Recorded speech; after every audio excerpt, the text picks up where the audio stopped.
So I just wrapped a project working with BET on the Hip Hop Awards. Much thanks to BET for a great experience. And I realized that it's officially been a year since I started working as a freelancer, and coming from like a video producer staff position, it is so different. So for my fellow video producers, I wanted to share the 5 key differences that I noticed. Also the tips that I picked up along the way, because I was definitely on the phone texting Mike, Tammy, Erica, Shayna, Vince, Gideon, Amber, everybody. I appreciate you guys because it definitely takes a village. Now for more background, I'm a video producer and I've worked with large media companies like the BETs, the Complexes, and I've also worked with smaller media companies and corporate clients. But for the sake of this video, when I say freelancer, I'm gonna be referring to those larger media clients because I don't hear enough information being shared about those. By the way, if you wanna know what a video producer does, or what I do rather, make sure you click on this card because I go into detail on that there. And also make sure you follow me on Instagram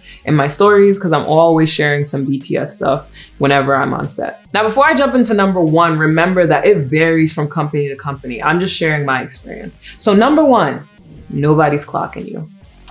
Isn't that beautiful to hear? It's so true. Like what? Like if you're coming from staff, that's a really hard concept to grasp, but it's true. As long as you are making meetings, making deadlines, answering emails in a timely manner, nobody is clocking you, especially in this remote world.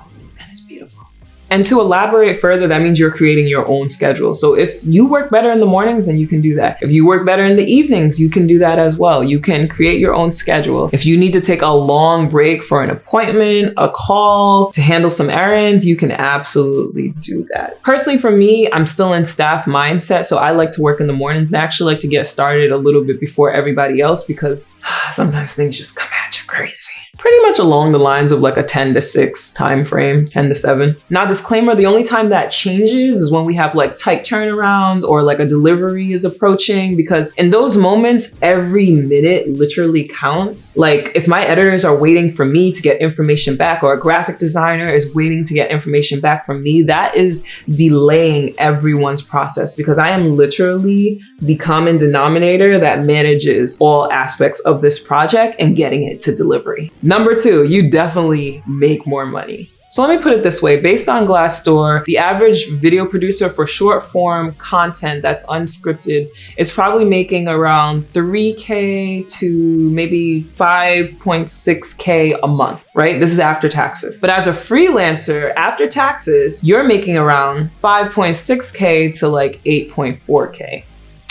Big difference. And once again, that's per month and after taxes. Now, really important thing to realize, like the work isn't as consistent, or it might not be as consistent. It's really dependent on you, your networking skills, how much you put yourself out there. And my personal advice is to have another source of income so that you can just tuck away those checks into your savings and put them towards goals. That's why, as I've mentioned before, it's so important for me to make my brand my main source of income. And this is why I pursue the influencer and content creator life, because it sets me up so that I don't need to work a freelance position. It's more of if I want to work it, or, you know, beneficial on both ends. And if you're someone who's super new to this and you're interested in getting into this whole influencer life, definitely check out my playlist on all of that information. And I also offer consultations. I'll drop my email address below. Just shoot me an email and let's chat about it. Let's see realistically how we can position your brand and what your brand can be. And if you're wondering what other rates are, like for associate producer or production assistant, I'm not 100% sure, but based on what I hear, for a production assistant,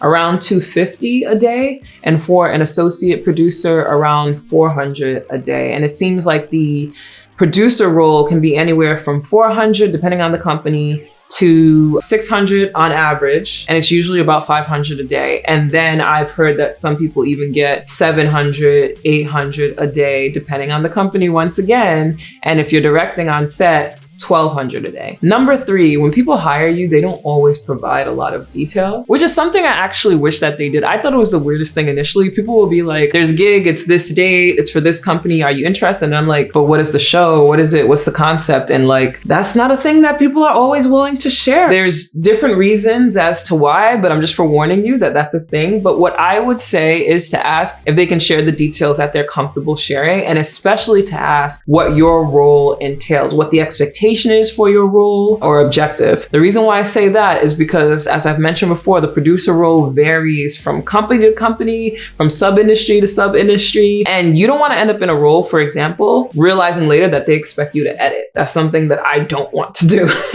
And for those who are new to the production world, it's a thing. It's called a predator, all right? Me personally, I never want to edit. And so it would suck for me to end up in a role, not only where they're expecting me to edit, but also I'm not getting the payment for being an editor or being two roles in one. So ask those questions for sure. If you have other helpful tips, by the way, and it's prompting other thoughts, definitely drop them below. This is a community here. We are sharing. Sharing is caring. Number 4, be someone that is pleasant yet assertive. It can be hard because you're in a new place, it's new people, it's a new culture. But unlike a staff position where they're expecting a slower transition and there's a lot of grace, for a freelance role, when you're coming in as an expert and they're expecting you to like grab the ball and run and deliver. So you need to claim that role and resist the temptation to be timid or tiptoe around things. Once again, pleasant but assertive. One thing I'll always remember, and I don't even know if I shared this story with him, Mike Fox. I remember you coming into a company that I worked for, brand new, and there was no transition for him. Like, he just stepped into the role and owned it. And I remember being in the first meeting and it literally seemed like he had been in this company for years. I feel like if someone had stepped into that boardroom on that day, they would have assumed that he had worked there for years and like had this down packed. Now, whether or not that was your mindset, I don't know, but that was a very valuable lesson that day. And it's something I carry with me into the freelance role. So own it, y'all.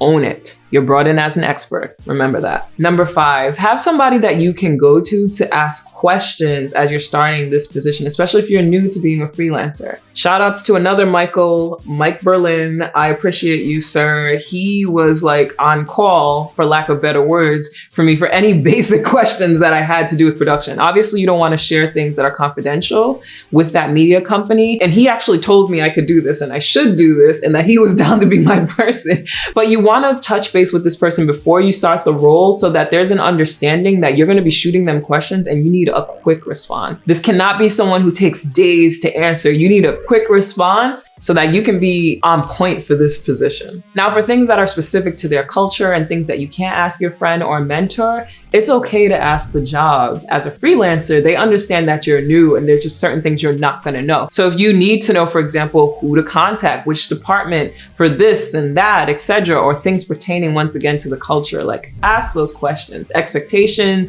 ask those questions. It's better to ask those questions than to flub the ball and leave a bad impression, because remember, the goal is to get another freelance position. All right. So ask the questions you need to ask. That is something that I needed the reassurance for. And so I'm sharing it with you.